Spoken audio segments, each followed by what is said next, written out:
All right, boys, welcome back to another video. Swaggy here. Today we're going to be reacting to the Golden State Warriors 127 to 121 victory over the Houston Rockets on Saturday night. This was one of the craziest regular season games you'll ever see. The Dubs were up 31 points and they ended up losing the lead twice. All of a sudden, this game goes into overtime, and the Warriors just simply couldn't miss. They scored 8 points in that period. They only gave up two. The reason why the Warriors were able to pick up this win is they just stayed resilient, even though the Rockets came back.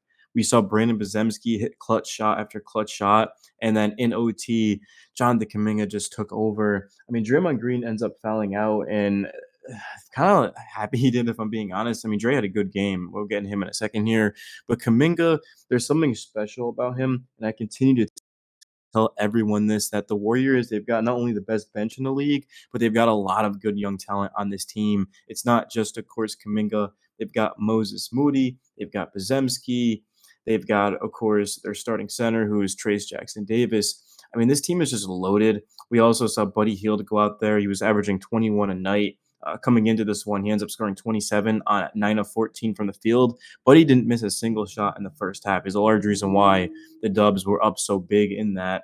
We also saw Bazemski, just like I said, down the stretch, going out there in the post, hitting a mid range over Jabari, just taking over this one. It was a large contribution from everyone. The Warriors also don't win this game without the help of Andrew Wiggins, because Draymond missed two free throws. And we saw, of course, Wiggins be able to bat that ball out to him and get the Warriors an extra possession. But in terms of Moody, he only played in 17 minutes. He had 9 points. He was a +8. 3 of 5 from three. Moody's been great this season. I'm definitely glad that the Warriors were able to give him that rookie skill extension. And in terms of Kaminga, they weren't on the same page with that. Eventually, they'll get something done. He's going to go into restricted free agency. But I really think just the two biggest takeaways from this game were Kaminga and Bazemski. The two really young guys that this team's building around, man. You guys know when I first started making Warriors videos how high I was on Bazemski. All rookie first team, led the league in charges drawn. He's gotten better and better out there playing with a fractured nose with a mask on, making plays. Before Kaminga, 23 points +18, which was a game high for the Warriors in 26 minutes, 7 of 12 from the field. He's also shooting the jumper more confidently. He was 2 of 3 tonight. He was 7 of 10 from the free throw line. Overall, the Warriors, the reason why this game was close was because they ended up missing 18 free throws. I mean, how often do you see a team miss 18 free throws? It just doesn't happen very often. 32 of 50, that's 64%. Because the Warriors, they shot 46.9% from three, and they shot 51.3% from the field. But again, guys, they couldn't knock down their free throws. In the Rockets, that's why they were able to come back. There was a graphic that came out in the second half. I think it was like 2 minutes left. And the Rockets had 67 points in the second half at the time. They didn't finish with that. The Warriors had 43. They were shooting 59%. We were shooting 34. Rockets 9 of 18 from three. Warriors 3 of 11 from three. Like 3 of 11 from three is not even that bad when the other team is 50%. And then, of course, 18 of 27 from the free throw line. And the bench points, I mean, God, I'm looking at Tari Eason, Amen Thompson were just absolutely shredding this Warriors defense. It was just a lack of effort. That's really what it came down to. The Warriors in the first half had all the energy, all the momentum. And then in the second half, it was all the Rockets. But in overtime, Kaminga took over this game, which is huge for this team and his confidence moving forward. Because once Steph and, of course, Melton come back, I think the Warriors can win a championship. And everyone laughed at me when I said that, coming into the start of the season, that the Warriors can get one more with Steph. And I truly do believe that. Yeah, they lose Clay, which definitely hurt, but they got Buddy Hield, who's been significantly better than Clay was last year. I mean, Clay could score, but he wasn't efficient, and he was just regressing. So he ends up going to Dallas, and Hield comes over to the Warriors, and he's just been killing it. I mean, Buddy Hield has just been fantastic. He was not good in the second half of this game, but he did knock down a clutch three late in the fourth quarter to sort of stop the bleeding because it was about to spiral out of control.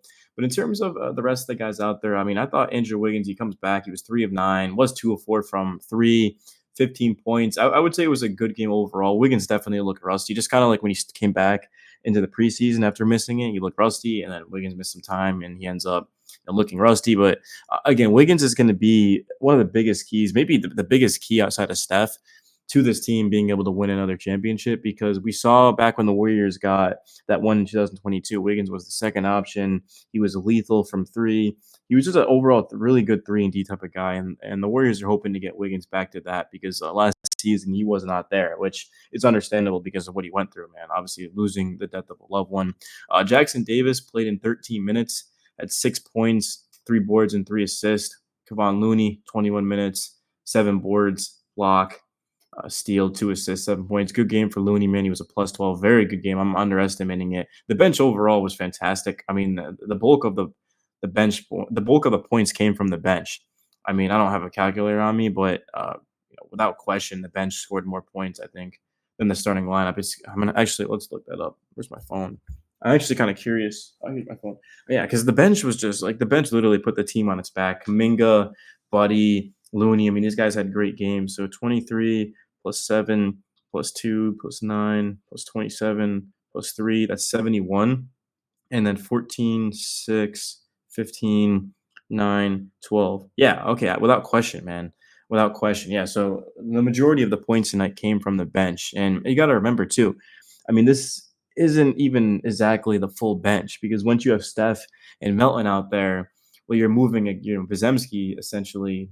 You're moving him. I guess I don't know what they're going to do. I mean, I guess they'll go with Steph. They could go Steph, Wiggins. Well, Kaminga's now on the bench because before it was Steph, Wiggins, Kaminga, Dre, and Jackson Davis. But now all of a sudden, you don't have Kaminga in there. It'll be interesting to see what Kerr decides to do. We just haven't seen the Warriors out there fully healthy. Hopefully, they can get there soon too. But thankfully for them, it hasn't even mattered. Right? Remember how bad the Warriors were outside of Steph last season, and now they're winning games with him. They go out there, they beat the Pelicans in a back-to-back, and then they beat the Rockets. And these aren't bad teams. Like they're not the best teams in the West, but these are playoff level teams. Like the Rockets were like literally right behind the Warriors for the play-in, and then the Pelicans were in the play-in, I believe. So yeah, the Pelicans were definitely in the play-in, and so you can see like these are pretty good teams, and the Warriors are getting it done without some of their key players. But yeah, I'm definitely excited to see Steph come back and just play with these guys. It's going to be a lot of fun. But the Warriors are holding their own; they're getting it done, and it's just a combination of the young guys and the veterans, right? Like you got Looney, you've got Draymond, you've got Wiggins, guys who have won championships,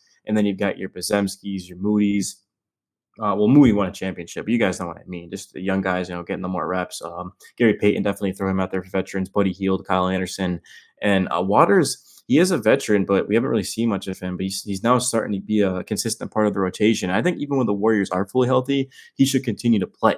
He's such a good shooter, and he's a high impact player. I mean, these role players, right? Like they say, role players don't really win championships. You need stars, but for the Warriors, they have their stars and Wiggins, they got their star and Steph. I mean, Draymond too. I would say Dre's more of Dre's a star, but he's more of a star in terms of just impacting winning. He's the anchor of this team.